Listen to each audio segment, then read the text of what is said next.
Watchmen, episode 1, title It's Summer and We're Running Out of Ice, and this episode is, of course, the start of a brand new series based on the very critically acclaimed DC graphic novel of the same name, which had a movie back in 2009, which was a sweet adaptation of the graphic novel, while this show is a straightforward sequel to the graphic novel. And I'm going to talk about this show as if there wasn't a graphic novel attached to it, with some exceptions, like, talking about this and this and that and that, just make my brain a little bit more easier, and making people who maybe is listening to this who haven't read the comic don't feel isolated, that they're like, I don't understand that doesn't make sense, what, who's this and this.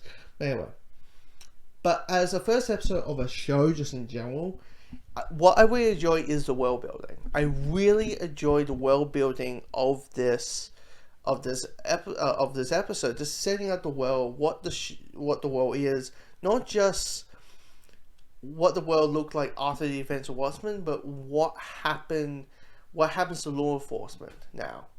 I mean, law enforcement is no longer the police that we know.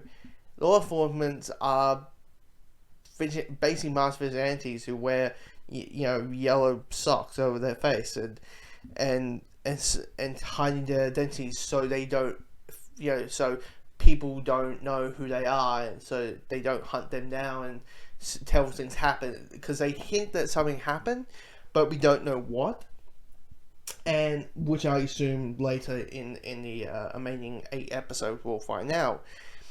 But I enjoyed that, but I also enjoy what they're facing against. I really enjoy what they're facing against over. They are fighting white supremacists who are using the Rorschach mask to use as their cause. They're saying, because of this, and this, they start quoting the whole thing of, or the hordes of politicians will shout, save us, and we'll whisper no, and there's this kind of, and trying to use waste and basically using the topic of racism out for the show, and it's a very bold thing. I mean, the first 5 minutes is dealing with a horrible event that happened in 1921. So clearly, this episode, this season is going to deal with race, and I was like, okay, I like it, I like this. But the thing that I didn't have enough, or didn't had enough to hold me 100% into this episode, is the characters. I kind of felt the characters just were kind of uninteresting, really. I just found like, okay, our main character is one of the vigilantes who works with the police. You got the boss, who just acts like the boss, that is somehow connected to our main character. You have this